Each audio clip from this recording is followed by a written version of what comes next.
Hello there. Hello from the other side. Yes, I'm in Italy. Yes, the place is on lockdown. It's pretty weird. And yes, I'm still going to do the Q&A. Why not? We've all got plenty of time now. All we can do is sit in and watch YouTube all day, right? Let's do it.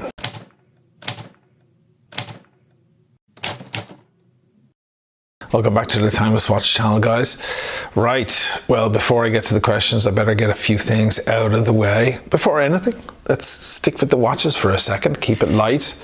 I'm still wearing this beautiful 861. A lot of you guys were admiring it from the last episode. Let me just show it up close, because that patina is, some of you were mentioning that beautiful Tritium dial. Look at that beauty. Aging beautifully. They're original hands, everything's original. And yeah, the bracelet is a beaut as well. Super comfortable. This is the bracelet everybody wants, the 1450 reference. Gorgeous. The Tritium is funny because it's, you know, it's faded. You know, you can light it up with the, you know, I have my little teeth whitener thing that I showed you guys on one of my other episodes. You know, you can fire up the lume, the Tritium, but it lasts like 3 seconds. It just goes wee, boom, like that. Tritium has a half-life of something like 12 or 13 years. So this is 1988. So yeah, it's definitely, it's losing its life, probably for the best. It's probably not a good thing to be walking around with a radioactive isotope on your wrist. Even though it's a very tiny amount.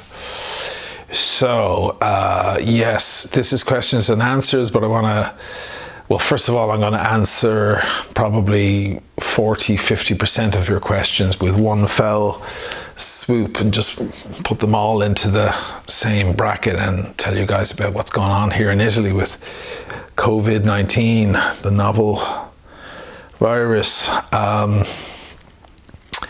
Yeah, as of today, we're on lockdown. So I was supposed to go to Vienna to shoot a new episode for you guys, but Austria this morning said they're not accepting anyone from Italy at all. And if you try to travel at all throughout Italy, you have to show a valid reason to do so.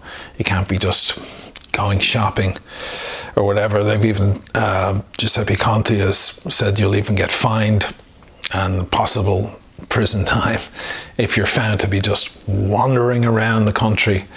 Listen, what they're doing, just a certain level of precaution. That's what it's about.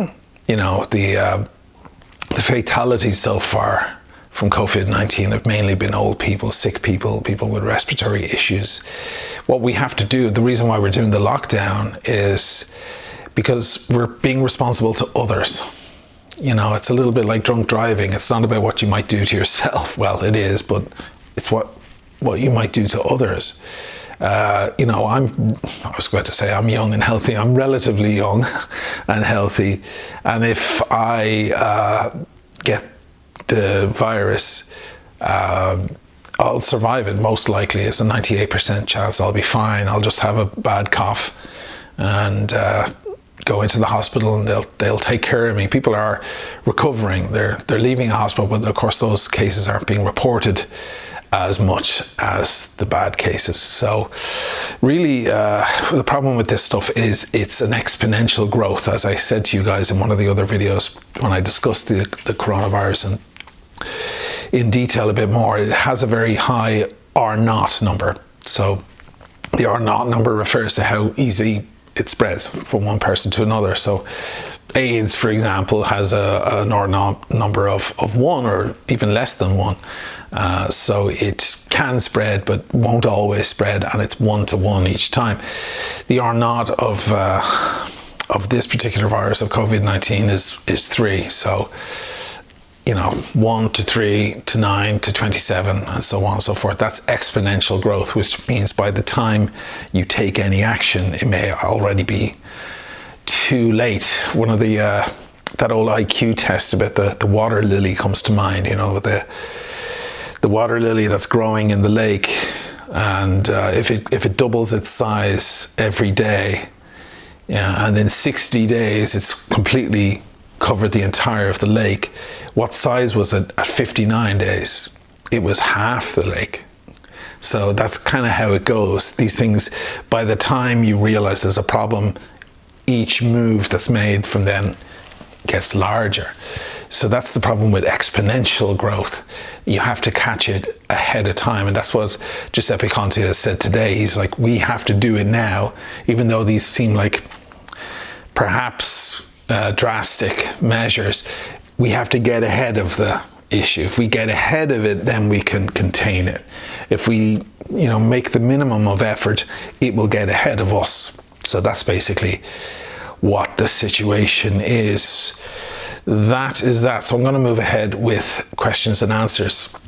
Matthew O'Grady, who's a Patreon, thanks Matthew, is asking Speedmaster, Man on the Moon, Sapphire Sandwich, or Zenith El Primero 1969. Well, of course I have to say Speedmaster. That's one of my favorite watches. The Sapphire Sandwich, I don't mind. I have one, and I know some people say, oh, it's not the real thing because it doesn't have the Hesalite. I mean, it's not the real thing anyway because it's not the 3-2-1 movement, right? So I don't see any problem with the Sapphire Sandwich. Blaine Townsend, who's a patron. Thank you, Blaine. Great Moonwatch video. Well done. Thanks, man. Spot on analogy with the 1 to 10 volume knob for conspiracy theories. All right. At least that went down okay. Question for flat earth conspiracy theorists. Do you think you might need to use the spinal tap scale, 0 to 11? Excellent. This one goes to 11. 10 just doesn't seem enough. I know, flat earthers, God help them. How can you be that far away from reality? I mean, there's one thing if you say, 9/11 could have been prevented, or there may be powerful questions to ask about. Okay, that you could have a discussion about that. You could certainly have a discussion about the moon landings, and there has been one for over 5 decades at this point. But then there are other things that are just like, chemical trails from commercial aircraft. Guys, stop it. And then flat Earth. It has to be the most. I really think that a lot of flat earthers are just doing it for kicks. They know it's idiotic, and they want to irritate other people. I think I have to give them the benefit of the doubt and say, there's no way you're that ridiculous, you're that stupid. There's just no way. But I like the Spinal Tap reference, man. This one goes to 11. I love when he does the sustain. What's the quote from can I ask a practical question at this point? Are we playing Stonehenge tonight? Obviously, being in a rock band for years, that film has a special place in my heart. And I will tell you this, a lot of it is not comedy. When you're in a band and you see that film, a lot of it, you kind of go, oh my God, that's so true. It's not even funny. It's depressing. Ed Swain, tips on buying a watch for a loved one. Oh, there's a nice question. Thinking of my wife. Picking for them with or without them? ? The surprise versus the sharing of the experience. What an excellent question, Ed. Thank you. I would go for sharing the experience, because if you're going the authorized dealer way, if you're doing the boutique thing, it's just so nice. If you go to an Omega boutique or a Rolex boutique, and they're taking you seriously, hopefully, just that sitting down and trying on the watches, sitting down on those lovely leather chairs, and the gloves come out, and that whole process, and then they fit it to her wrist right there. And you go away with a nice feeling. And if it's a really good boutique, if they really know what they're doing, or grey marketplace with a high level grey marketplace, they might bring out a glass of bubbly. If it's a Rolex or something high level, they might have some bubbly in the back to bring out a couple of glasses, help you guys relax as you shop for the watch. It's definitely experience. This isn't standing in H&M trying on skirts or something. You're bringing her to a beautiful place, a beautiful luxury experience. That's already the gift. The gift has already begun. You know what I mean? And then she walks out with a bag with, you know, whatever Rolex on it or whatever you get in her hand and the beautiful watch on her wrist. You're going to get a very big kiss right outside that door as you walk out. That's for sure. Great question. Love that question. Kappa Pareto 777 is asking, what's your opinion on the G-Shock MRG 2000BL 9A, the Bruce Lee edition? Is it worth 4,000? I don't know that watch. I'm sorry. I'm just going to have to put my hands in the air and claim complete ignorance. Plead the fifth, as it were. I'm not interested in G-Shock. There's no appeal for me with G-Shock. Sorry. I know they have a very loyal following and all of that, but I don't have any time for G-Shock. Sorry. I know nothing about it. If it's $4,000, I would definitely query that price, but God knows, maybe it fries an egg for you in the morning or something. I don't know. Maybe it's worth it. Charlie Brown 55. Good morning. The question is, good morning, Charlie. The question is, which of these two James Bond movies do you like the most? Casino Royale or Skyfall? Cool question. I prefer Casino Royale. Skyfall was a disappointment to me. I didn't like it. Didn't like it at all. Casino Royale is amazing. Casino Royale might be one of the best Bond movies of the entire franchise. Casino Royale is classic stuff. Ale Casa, who's also a Patreon. What is your dream watch? I don't know. I suppose on the top end of things, you know, the Lange, was it the 1815? Or the Patek 5790, one of those incredibly expensive ones, you know. I think the 5790 is, you know, 150 grand, 180 grand or something like that. I'm not interested in Richard Mille or what's the, you know, Jacob & Co. I'm not a fan really of those watches. So even though some of those are going for like 500 grand or $1 million, I'm not sure I would even, if someone handed me one, I'd probably sell it and buy something else. I'm not a big fan of that stuff. So for me, the end of the rainbow is Patek, Vacheron, Lange, things like that, you know. Maru Q99, who's also a Patreon, thank you, man. For a mid-30s guy, a Submariner 1166-13 LB Lunette Blue, metallic blue dial, or a 1266-21 chocolate brown. That's the 1266-21 is the Yacht, right? The Ever Rose Yacht. Gorgeous watch as well. Which do you prefer? I would, if you're in your mid-30s, I'm on the fence here. I mean, the bluesy, which is what you're looking at, is a classic. It's just an undeniable classic in the Rolex line. However, not many people will have the 1266-21, the Yacht. And I'm a fan of the Yachtmaster, as you guys probably already know. I have which one do I have? The 1166-22 with the rhodium dial. And it's just sparkly and beautiful. There's a chance you'll see somebody else with a bluesy. Maybe even the older bluesy, which I think is more attractive. I've said that many times. I would say if you want to stick with something solid and you're intending on buying more watches in the future, go with the bluesy now. It'll give you everything you want out of a Rolex. But if you want to be a bit alternate and the other, you know, go the road less traveled, then the Yacht is not going to disappoint you. That's a beautiful watch. Bill N.Y. Feller. I'm a fellow gigging musician, so I'm curious, what is the funniest thing that ever happened to you on stage? Oh God, there's a long list. Many years of gigging, lots of funny things happened. What comes to mind? I split my pants open one time. I was wearing these leather pants. We were on tour with, I think it was with Journey. Don't Stop Believing, you know those guys? And I mean, it must have been 10 or 15,000 people. And I actually slipped over and ripped my pants, just the zipper on them. And you can't, like, my pants started slowly falling down.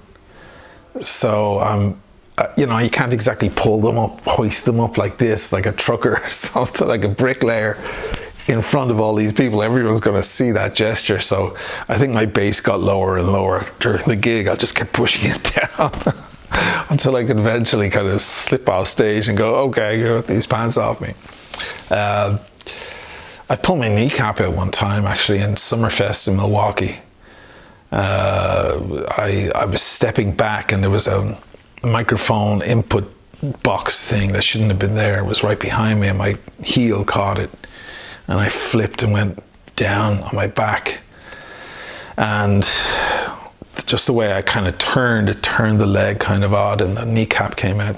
So the crew came out and were trying to pick me up, and I'm like, no, wait for a minute, and I had to whack my kneecap back in, and then they pulled me up, and of course the bass was a mess. All the machine heads flew all over the place. So but as it happened, we had been on a tour with OAR, and I hadn't seen them in a while, and Benj from OAR, lovely guy, he's a bass player, he loved my bass sound. So then when we saw them at this festival, I think we were both playing before Kings of Leon, and Benj comes out with the same bass. He's like, hey, I bought the same bass. I'm like, wow, you got the same one. So I guess he was side stage watching the show, so he came out with his bass. He's like, hey, use mine, you know, it's the same bass, just plug and play, you know, which was great. But yeah, I kept going with the gig as well. God. Yeah, and you know, the knee is just slowly swelling. You know, because if your kneecap comes right out and you have to put it back in, you know. And I do that kind of two-handed thing, like the bass and the keyboards at the same time, little two-handed trick. So I use pedals on the ground to kind of sustain sounds and so on. So I put my foot down, and there I am kind of just lifting this floppy leg, just dropping it on the pedals just to get through the gig. Ugh. But we finished the gig, and I mean, it's 10,000 people or something like that. I don't know how many, it was a lot. And I took the bass off and handed it to the guy, just kind of limped off the side of the stage. But I remember the crew looking at me going, now we know what the term crazy Irishman means. Because they just couldn't believe I kept doing the gig and the whole kneecap thing and all. Yeah. There's a lot. I can think of a lot more. I'll do a whole episode on funny things that happen on tour. What do you play, Bill NY feller? You didn't say. You said you're a gigging musician, but you didn't say what you play. Let me know. Bradford Bertoli is asking, do you like the Nautilus or the Royal Oak? Which one do you like more? I like the Nautilus more than the Royal Oak. I actually have one in the house at the moment, but loaned from a friend who'd like me to purchase it, but I can't afford it. It's a lot of money. Morris Fitzgerald asks, thoughts on homage watches? Homage, I'm not into homage personally. I mean, I would use an homage. I mean, it depends what kind of homage. Are they really, really trying to copy, or are they kind of loosely inspired? Then that's a different thing. Also, if you buy an homage, why are you buying it? Is it because you can't afford the real one? Like if you buy the Zenith Submariner, which is I think 1,500 or something, people say great things about that watch. Is it because you can't get your hands on a real one, or you know you're not in the position, or you don't want to spend that kind of money on a real one? Because if that is the case, you need to ask yourself the question: every time you look at your Zenith, are you going to be reminded that it's not the real thing? That's the only question you have to ask. If you're not bothered, if that thought won't bubble up inside your head every time you look at the watch, then you should go for it. You should definitely get an homage. There's nothing wrong with it. DC is asking, how or when do you decide what music you use to accompany your videos? Your choices are perfect so far. Thanks, man. That's a nice thing to say. Well, how or when?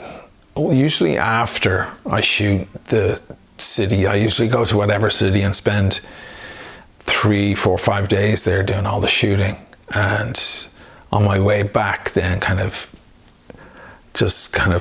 on the train or whatever, I'll just reflect on the city and go through different pieces of music. And usually while I'm in the city I get an idea just wandering around. Now that I think of it, I begin to get ideas. like not Verona, but Venice. That was Mahler and Vivaldi.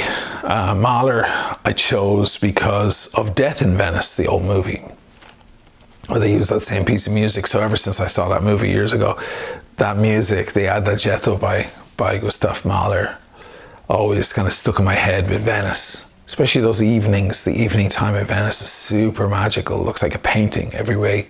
Every direction you look in looks like a painting.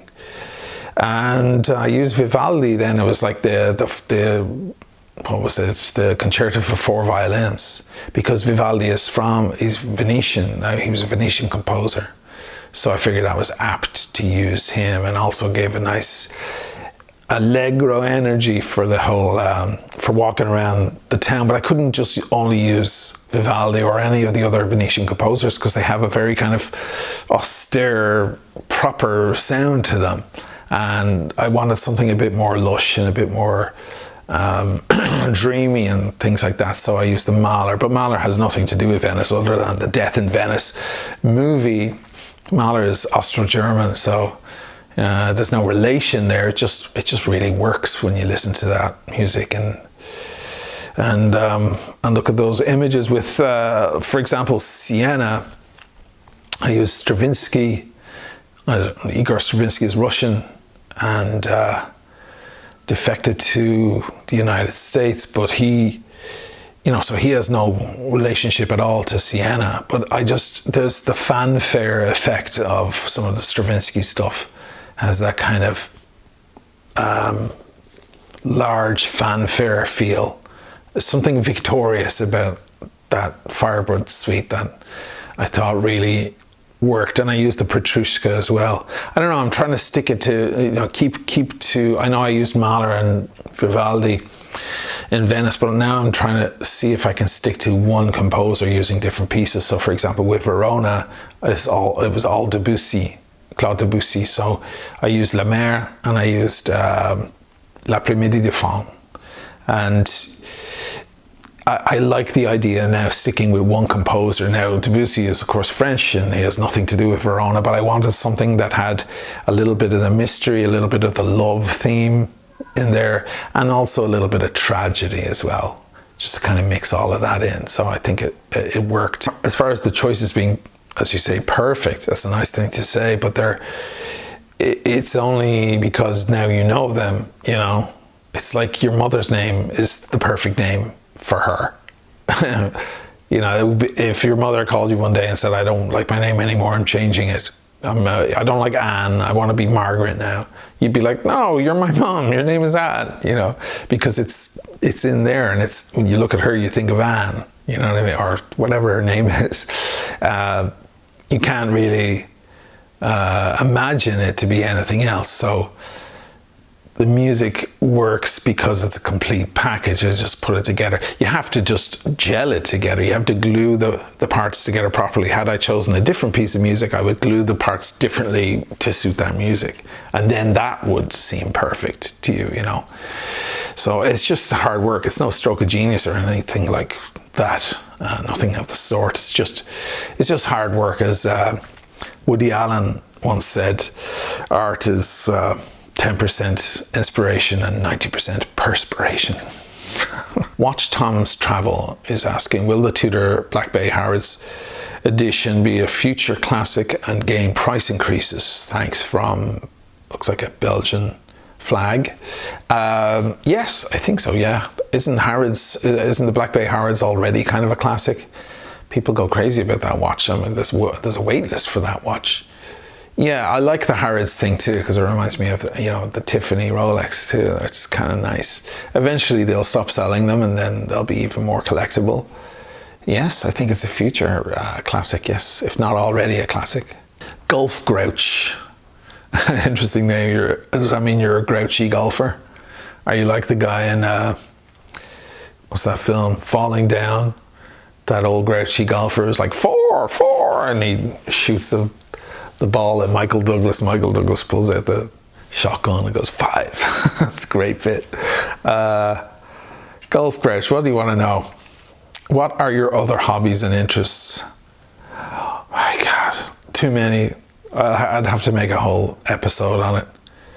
I mean, off the top of my head, computers, technology, science, physics, chemistry, aviation, wine, viticulture in general. The list is long, it keeps going. Hayes, 1978. What do you do for a living? I'm assuming you're not James Bond. What do I do for a living? I'm a music producer. That's my main occupation.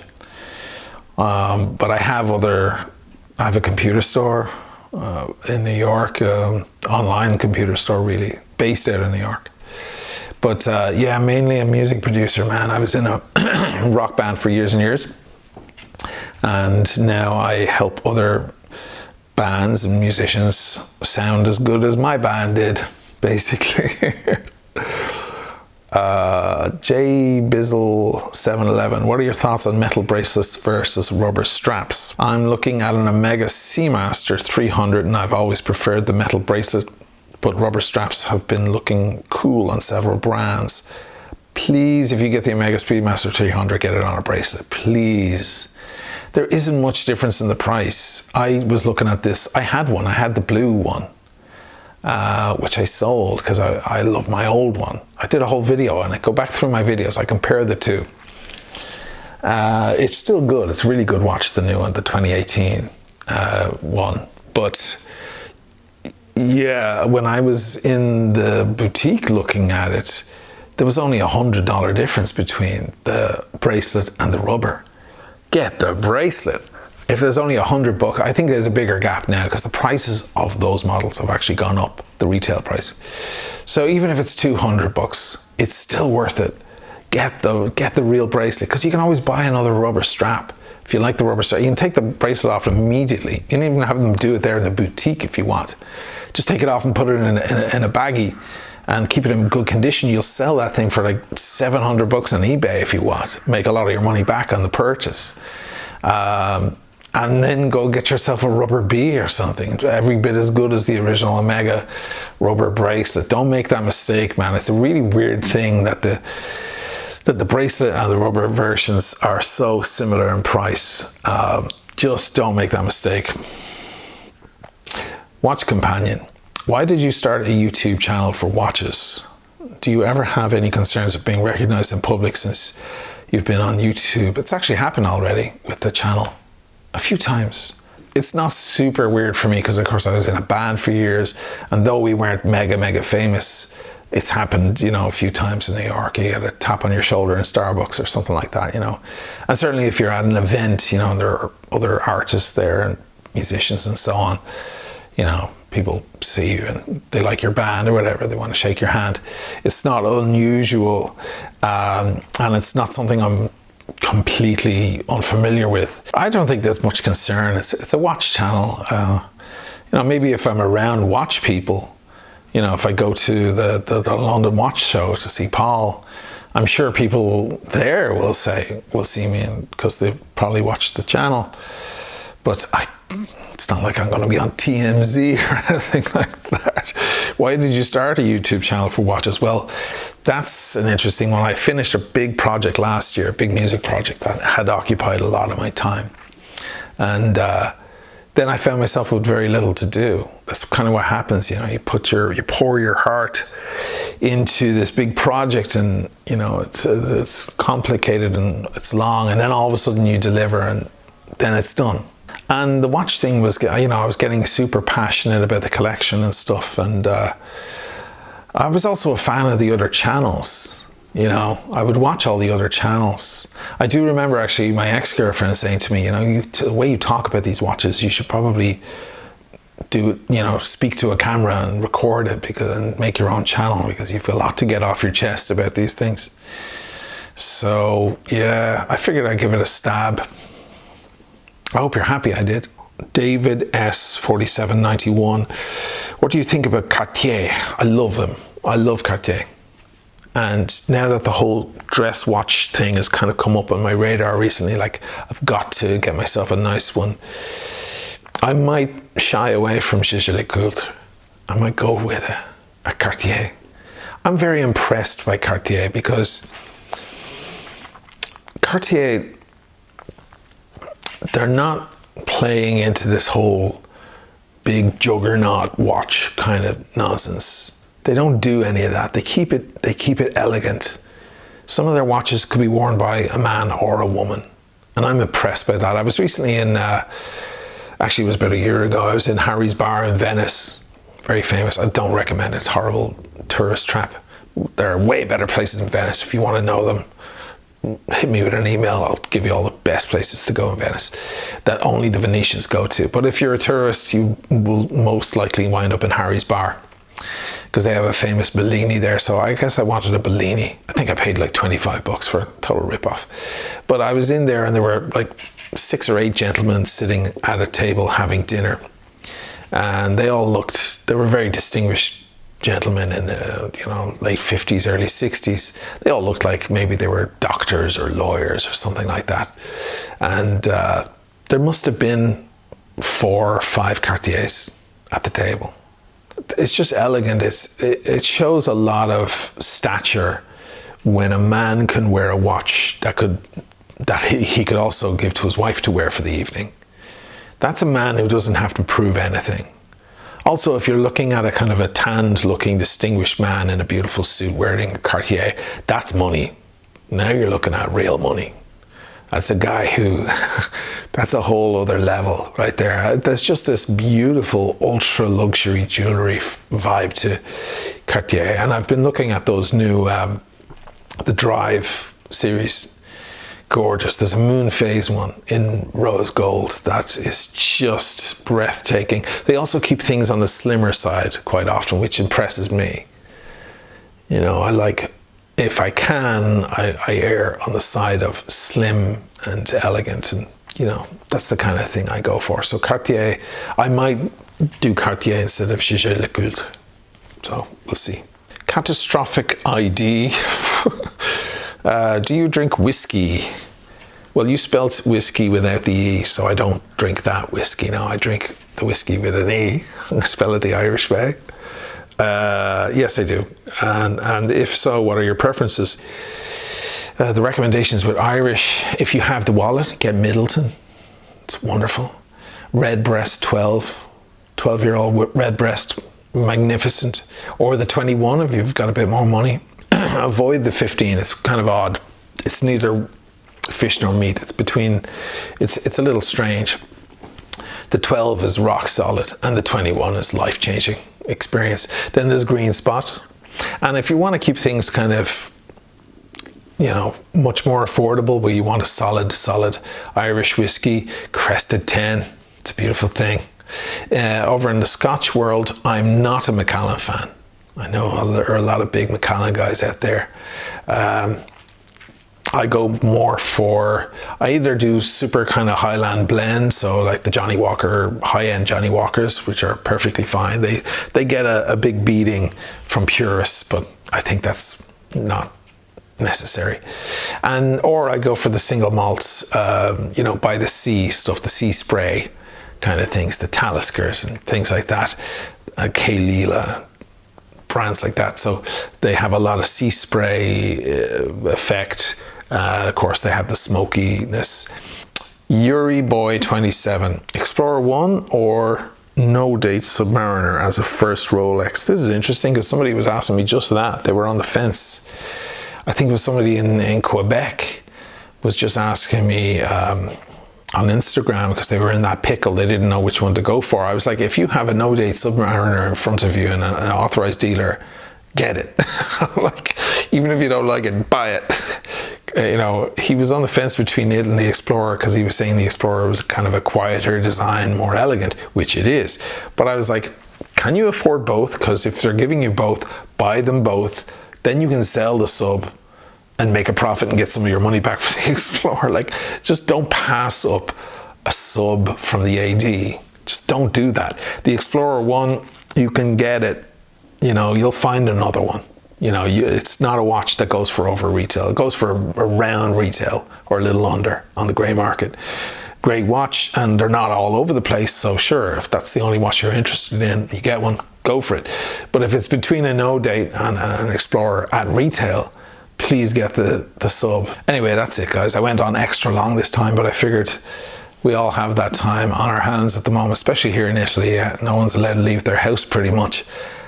So I think there's a lot of people stuck in like making food and pouring wine and watching YouTube. So I figured I'd give you an extra long one this time. Once again, I'm pushing back the giveaway till tomorrow, late tomorrow night. So if you're expecting it tonight, I hope I made up with a nice long Q&A, and we'll all find out who won those items tomorrow night. Just give it another 24 hours for people to get in there. Thanks again for your concern. Everybody asking me, am I okay? How's my health and all that kind of stuff. Thank you. And thanks again for watching the Timeless Watch channel. I'll see you next time.